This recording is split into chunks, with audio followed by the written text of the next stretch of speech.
Olá, bom final de tarde para você que está aqui ligado no Destaque Rural Notícias. A partir de agora, as notícias e informações do agronegócio, da economia relacionada ao assunto, o clima e também as cotações. Edição de hoje, quarta-feira, dia 6 de junho de 2018.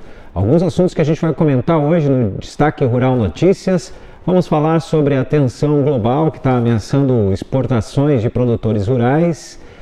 Também vamos falar sobre o principal assunto de hoje, né, o frete mínimo, que está causando aí alguns atritos, né, entre quem paga e quem recebe os valores do frete mínimo. E a gente tem inclusive especialista falando sobre o assunto hoje. Também vamos ficar sabendo como é que foi a Bolsa de Valores e como se comportou o dólar nesta quarta-feira.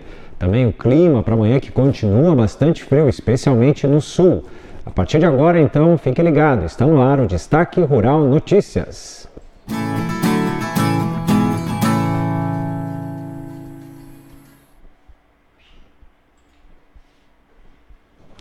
Começamos falando que os produtores dos Estados Unidos que já estão perdendo vendas para a China estão enfrentando novas ameaças aos negócios com outros grandes mercados estrangeiros, com as tensões comerciais se disseminando globalmente. O México impôs nessa semana tarifas sobre as principais exportações dos Estados Unidos, como queijo e carne suína, enquanto o Canadá e também a União Europeia estão considerando tarifas sobre importações de alimentos e produtos agrícolas de milho ao suco de laranja, além da manteiga de amendoim. Além disso, os analistas dizem que a China poderia retaliar outras culturas e produtos depois que autoridades do governo de Donald Trump delinearam na semana passada possíveis tarifas sobre produtos chineses, no valor de 50 bilhões de dólares. As ameaças comerciais causam temores ao agronegócio de lá dos Estados Unidos, com essas tarifas elevando o custo dos produtos em mercados que importaram 70 bilhões de dólares em produtos agrícolas dos Estados Unidos no ano passado. Dados aí que fazem parte, que foram divulgados, né, pelo Departamento de Agricultura dos Estados Unidos, o USDA. Em Iowa, para você ter uma ideia, o principal estado que é produtor de carne suína, né, os suinocultores veem seus preços declinarem desde que a China cobrou impostos sobre as importações do produto em abril. E além disso também, parece que a incerteza sobre as negociações comerciais está afetando as decisões dos negócios nos cinturões agrícolas do país e pode perdurar mesmo se as atuais ameaças tarifárias diminuírem. Essa possibilidade aí de guerra comercial entre Estados Unidos e China, então, né, está afetando aí os negócios também nos Estados Unidos, até pela retaliação de outros países em que os Estados Unidos exportam seus produtos. Outro assunto, ao menos 11 milhões e meio de hectares já são cultivados no Brasil sob o sistema de integração lavoura, pecuária e floresta. Quem informou esse assunto foi o Ministério da Agricultura, com base em dados da Embrapa, que é a empresa brasileira de pesquisa agropecuária, como parte das comemorações ao Dia Mundial do Meio Ambiente, que foi ontem, dia 5 de junho. O Ministério estima que este total cultivado contribui para o sequestro de 35,1 milhões de toneladas de gás carbônico da atmosfera.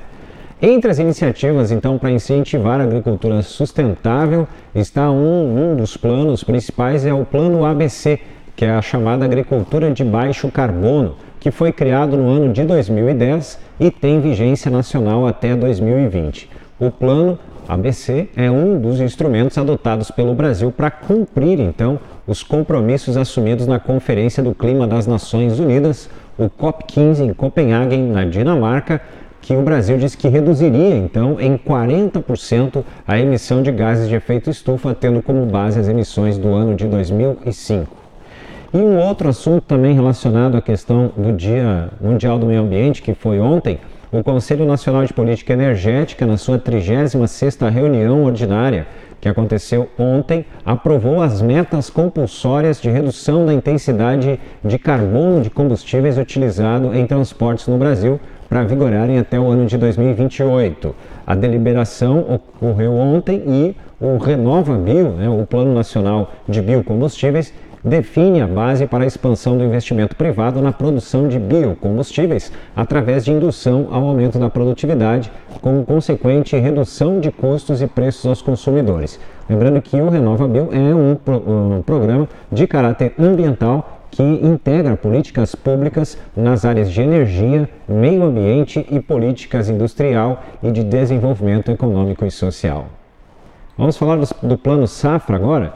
Numa cerimônia no Palácio do Planalto, hoje o presidente Michel Temer anunciou o Plano Agrícola Pecuário 2018-2019, que disponibilizou cerca de 194 bilhões de reais de crédito, além de reduzir os juros e ampliar o Programa Nacional de Apoio ao Médio Produtor Rural, o PRONAMP, para 2 milhões. O limite anterior era de 1.760.000. Para o Plano Agrícola Pecuário serão reservados 194,37 bilhões de crédito rural. As taxas de juros caíram 1,5%. Os produtores rurais, então, poderão acessar os recursos a partir do dia 1º de julho. E do total de recursos liberados, 151,1 bilhões serão para o crédito de custeio, dos quais 118,8 bilhões com juros controlados a taxas fixadas pelo governo e 32,3 bilhões com juros livres, ou seja, negociados entre a instituição financeira e o produtor. O crédito para investimento ficou em 40 bilhões. Além do crédito para custeio para investimentos, serão destinados 2 bilhões e 600 milhões para o apoio à comercialização e 600 milhões de reais para subvenção ao seguro rural. Temos um outro assunto que agora é em relação à safra de arroz. O presidente da Federação das Associações de Arrozeiros do Rio Grande do Sul, a Federarroz, Henrique Dornelles, criticou numa nota o baixo volume de recursos destinados ao seguro agrícola no Plano Agrícola e Pecuário 2018-2019, lançado hoje de manhã pelo Ministério da Agricultura. Para ele, esse valor anunciado de 600 milhões é um avanço muito tímido. Mas tudo isso, disse ele, uma nota, reflete o problema que o país vem enfrentando de déficit fiscal que acaba comprometendo o orçamento. O mesmo argumento foi usado por Dornelles em relação ao total de recursos e a sua destinação prioritariamente para o custeio. E Dornelles também comentou que a redução dos juros tem fundamento, que se justifica porque são de apenas um ano os eventuais subsídios, com os juros menores do que os de investimento, que são de 5 a 10 anos, e o governo fica muito tempo bancando. Ele disse ainda que os demais programas de investimento tiveram diminuição de juros quase insignificante, que somente as safras administrativas cobradas pelos bancos já correspondem então a essa redução de 0,5%. Dornelles comemorou, além disso, a renegociação de dívidas para o setor arrozeiro, anunciada então pelo ministro da Agricultura, Blairo Maggi, com uma linha de crédito por meio do BNDES, que é o Banco Nacional de Desenvolvimento Econômico e Social, com 12 anos para pagar e 3 anos de carência.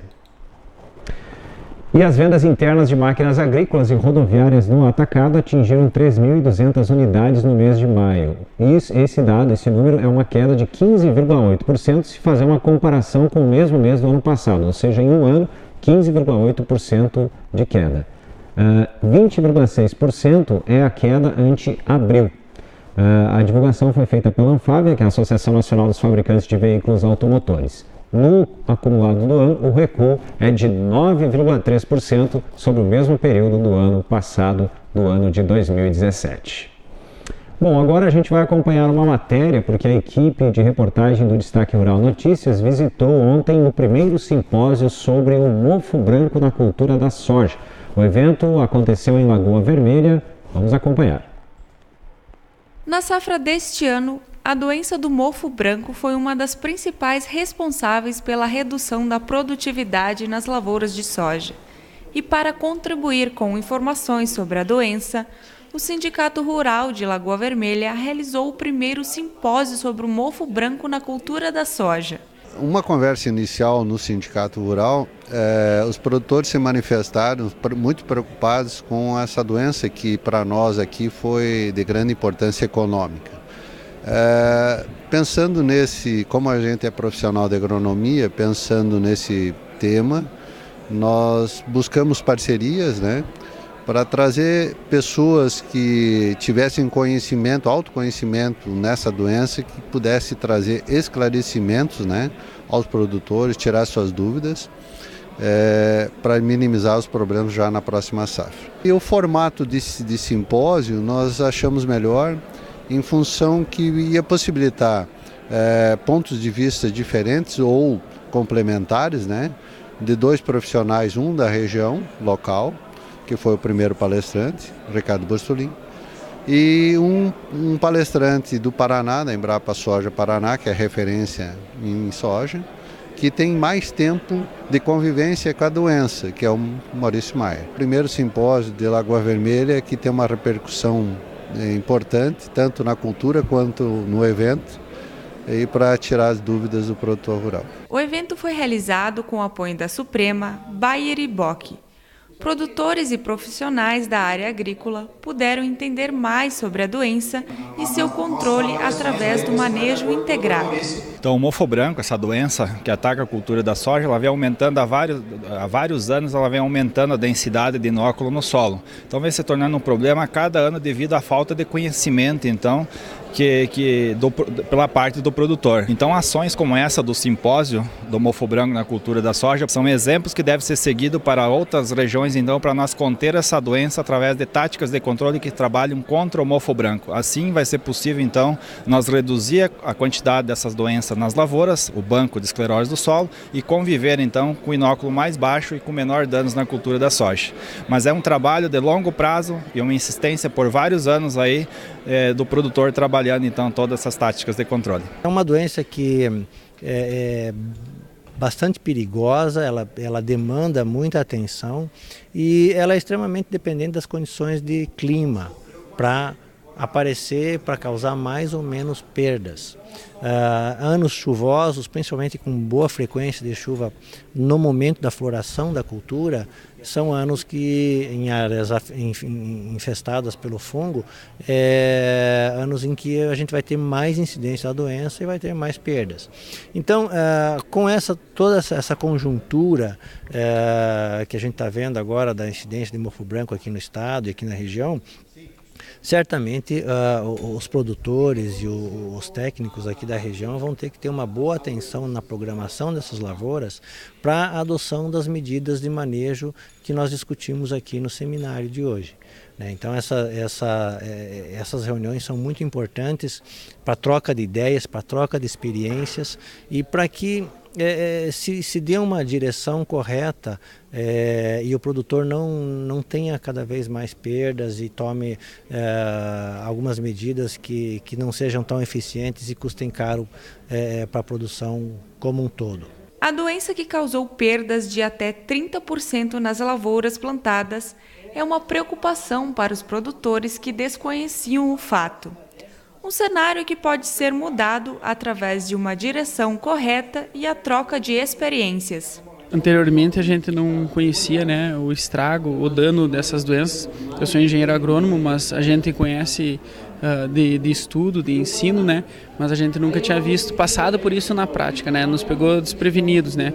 E esse ano a gente teve perdas de até 30%, né, de danos. A gente sabe que teve áreas que foi maior o dano, mas a nossa área não foi tanto assim, mas teve áreas de até 30% de perda estimada pela causa especificamente do mofo branco, né. Creio que esses eventos, como esse simpósio, vão agregar muito, porque vai nos ajudar a criar ferramentas de controle já no inverno, né?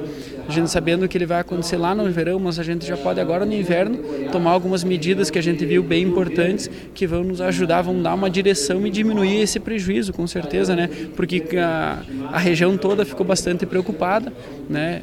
E a nossa região chove muito, então todo ano vai chover, né? Se Deus quiser, e chovendo vai ter a doença, então não tem como fugir de algumas coisas, né? A doença do mofo branco foi um problema gravíssimo para nós, porque nós não era habituado a essa doença ela apareceu de surpresa e nós, sem preparo de fungicida, sem conhecimento, levamos uma perca de 25 a 30 sacos por hectare, assim, não em todas as áreas, mas áreas que, vamos falar assim, de 300 hectares, perder 25 sacos por hectare.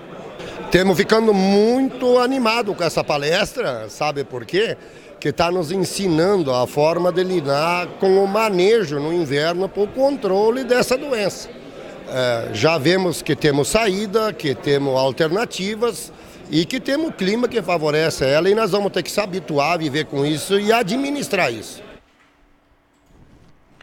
Vamos então agora falar sobre a política de preços mínimos do transporte rodoviário de cargas, um assunto que hoje causou bastante discussões. A Agência Nacional de Transportes Terrestres, a ANTT, informou hoje que vai realizar uma consulta pública para discutir com a sociedade os valores instituídos então pela política de preços mínimos do transporte rodoviário de cargas.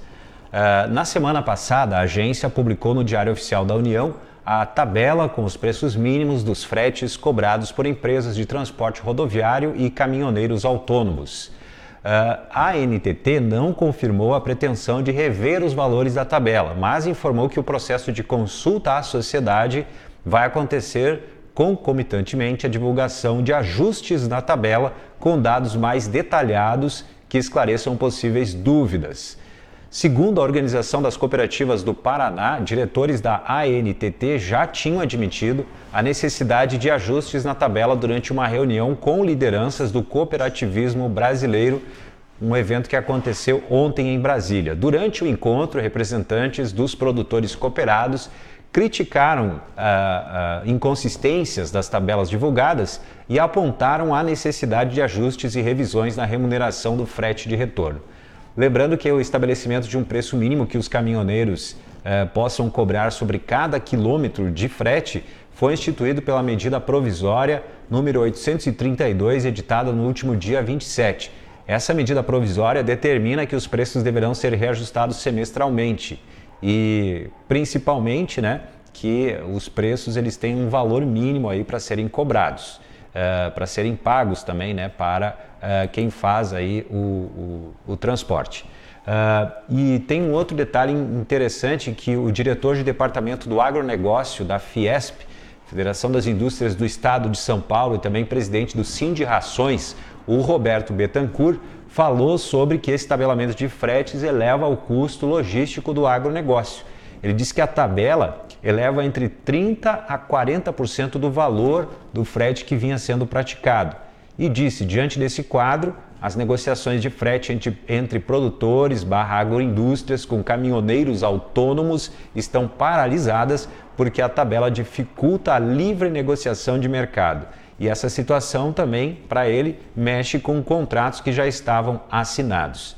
Bom, essa é só uma das polêmicas, até porque o próprio ministro da Agricultura, Blairo Maggi, disse hoje que a tabela de frete para transporte de cargas por caminhões, que foi publicada pela ANTT como parte do acordo para pôr o fim aí, a paralisação dos caminhoneiros, está fora de qualquer padrão. Essas foram as palavras utilizadas pelo ministro. Segundo o Blairo Maggi, a agência vai buscar fazer uma readequação da tabela. Então, o que está acontecendo aí? Quem paga está achando muito caro, está elevando os custos, e quem recebe não quer abrir mão daquilo que foi acordado entre os caminhoneiros e entre a ANTT para ter aí um preço mínimo do frete. E isso também pode causar algum outro tipo de paralisação.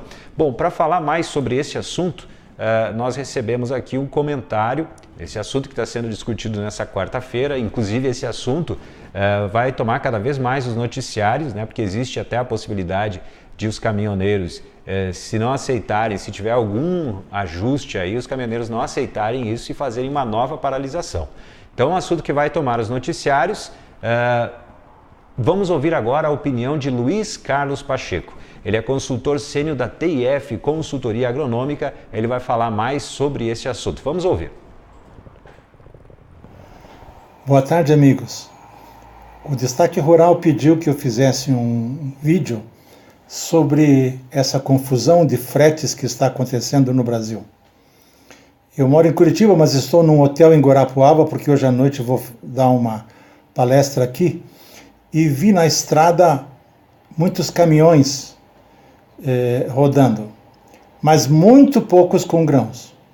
Essa nova tabela praticamente paralisou a circulação de caminhões com soja, milho e trigo, assim como também paralisou todo o mercado de soja, milho e trigo, porque se você não sabe qual é o frete, você não tem preço para a sua mercadoria. O frete é um componente muito importante de qualquer mercadoria. Muito bem. Essa tabela nasceu apressada, nas coxas, sem consulta para as várias entidades interessadas. Então, inclusive, ela já saiu errada. Houve confusão entre fretes de carga seca e carga perigosa e assim por diante. Então, ela contém erros em si mesma. E todo mundo sabe que ela consertou um problema, mas criou vários outros problemas, porque simplesmente paralisou a economia do país, porque não é só soja, milho e trigo. Qualquer coisa transportada depende de fretes. Então, a economia que já vinha cambaleando até o carnaval, parou no carnaval, depois teve 9 dias de paralisação com a greve dos caminhoneiros. Depois teve mais 5 dias de confusão com esse PT aí que quebrava caminhões na estrada e impedia a circulação. Aí acabaram os piquetes, começou essa confusão de frete.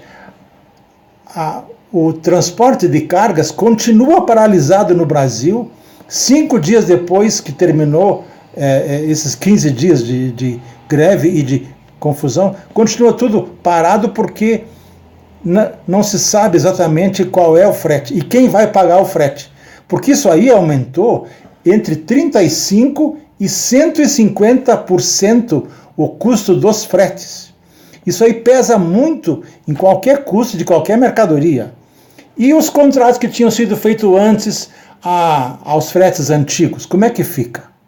O que a gente sabe é que existem fiscais hoje parando caminhões nas estradas que tem para verificar os manifestos, e se ele tiver frete antigo ou frete abaixo da tabela, os fiscais retêm o caminhão e aplicam multa porque o governo diz que o cara está sonegando imposto. Esse governo foi muito malandro. Ele fez os empresários aumentarem os fretes, pagarem a mais pelos fretes, mas é ele quem arrecada mais.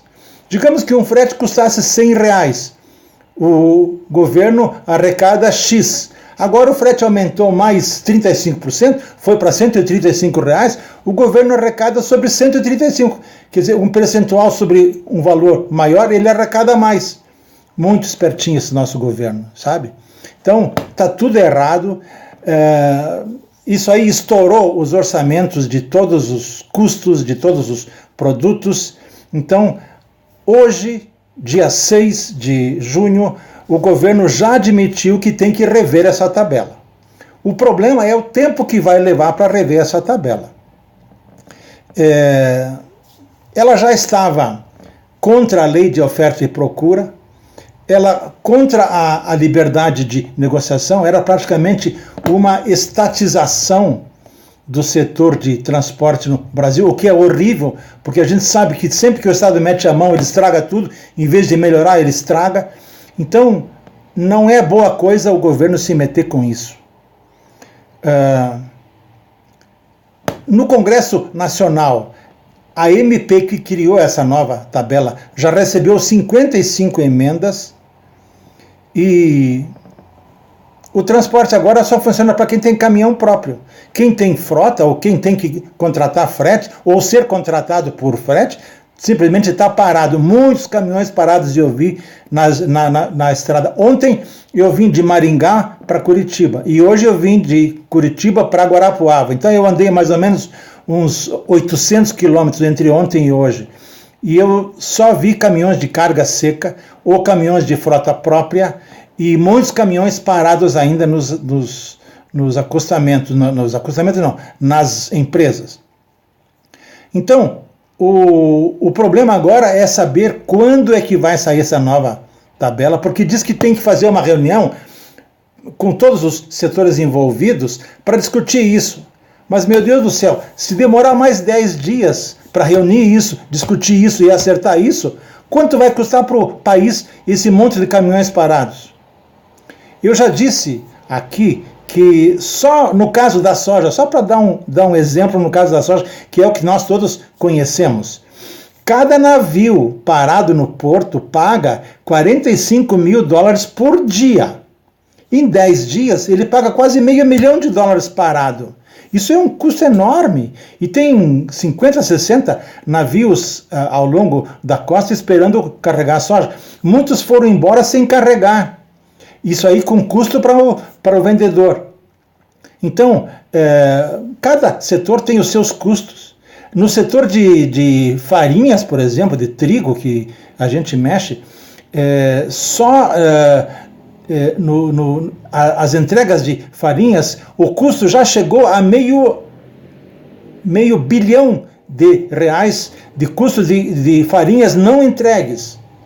Então isso aí é um custo enorme para cada setor do agronegócio, mas tem que ser resolvido logo.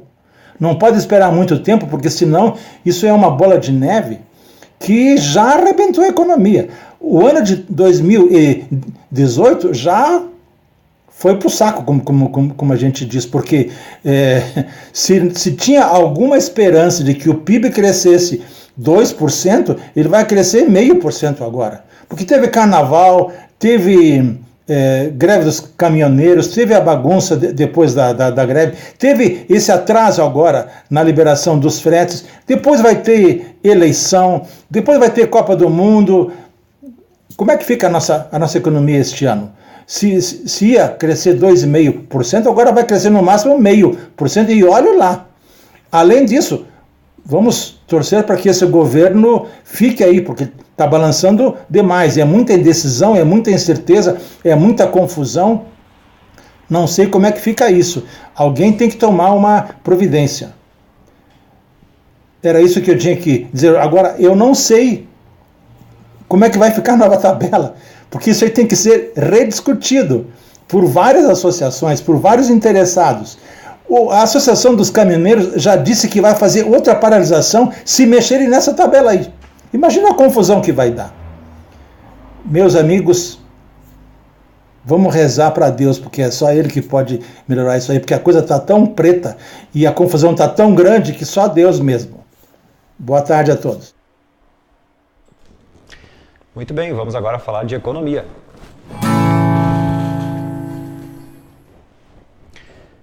Vou voltar a falar sobre aqueles dados que eu comentei antes da produção de máquinas agrícolas que foi divulgado pela Anfávia, que é a Associação Nacional dos Fabricantes de Veículos Automotores, pois a produção de veículos no país como um todo registrou queda de 20,2% no mês de maio se comparar com o mês de abril.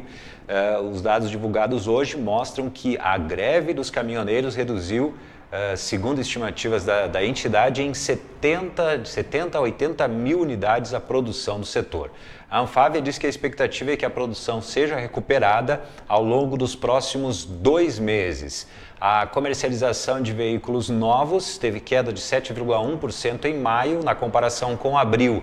Em relação a maio do ano anterior, teve alta de 3,2%. No acumulado desde janeiro, registrou alta de 17% na comparação com o mesmo período do ano passado. Temos aqui outra informação agora sobre a questão do salário mínimo. Olha, a estimativa para o salário mínimo em 2019, que foi proposta no mês de abril ainda, foi reduzida de R$ 1.002 para R$ 998. A informação está na nota técnica da Comissão Mista de Orçamento do Congresso Nacional, que analisa o projeto de lei de diretrizes orçamentárias para 2019. Lembrando que, por lei, o reajuste do salário mínimo é feito com base na variação do IPCA, que é a inflação oficial, acumulada em 12 meses, acrescida da variação real do PIB. Assim, o salário mínimo de 2019 deve ser corrigido pelo INPC de 2018 e terá aumento real equivalente à taxa do crescimento do PIB em 2017. Lembrando que neste ano o salário mínimo está em R$ 950 e a expectativa aí é de que seja 3,8% de INPC para 2018, que daria então esse valor de R$ 998 e não R$ 1.002, como tinha sido proposto no mês de abril. E o brasileiro vinha apresentando um grau de otimismo crescente em relação ao ano passado, descontado o cenário de greve dos caminhoneiros no fim do mês de maio. Uma pesquisa realizada no mês de abril demonstrou que 29% dos entrevistados se disseram mais otimistas contra 23% da avaliação anterior, que é de outubro de 2017. Esse levantamento também mostrou que 31% acreditam que o crescimento do país vai aumentar, chegando à porcentagem próxima do nível mais alto da série histórica, mas 33% não tem certeza de quando isso vai acontecer. Esses dados são da 11ª pesquisa Perspectivas, que é feita em parceria pela Associação Nacional das Instituições de Crédito, Financiamento e Investimento e uma agência de pesquisa Kantar TNS. Vamos agora ver como é que ficou o índice Ibovespa hoje, a Bolsa de Valores. Foi um dia marcado por muita volatilidade nesta quarta-feira. A Bolsa chegou a subir no início do dia, mas fechou em queda de 0,68% aos 76.117 pontos. O dólar voltou a subir. Ontem fechou em 13,81. Hoje chegou em algum momento do dia a R$ 3,85 e fechou em R$ 3,83, com ganhos de 0,75%. Hora da gente ir para o clima agora. Em relação ao clima, então, a gente sempre inicia pela região sul para saber como é que fica aí o tempo, né? A gente percebe que tem ainda muito, mas muito frio que vem por aí.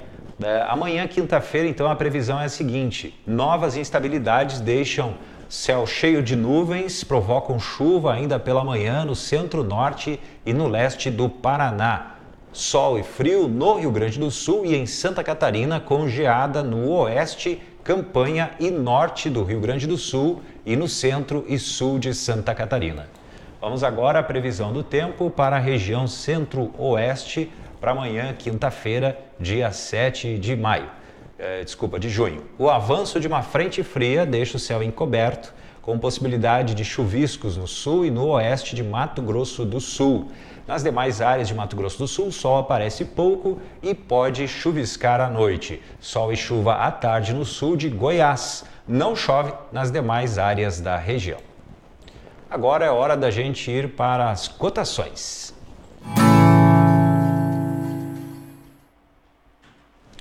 Vamos então agora às cotações de hoje, que é o dia 6 de junho de 2018. As cotações então do mercado agrícola. E a gente começa sempre com o farelo de soja, né, a tonelada. Temos aqui a cotação de Ponta Grossa, R$ 1.510. O farelo de soja em Paranaguá, R$ 1.530. Saca de soja em Passo Fundo, R$ 81. Paranaguá, R$ 86,50. Em Rio Grande, R$ 85. Em Rondonópolis, R$ 71.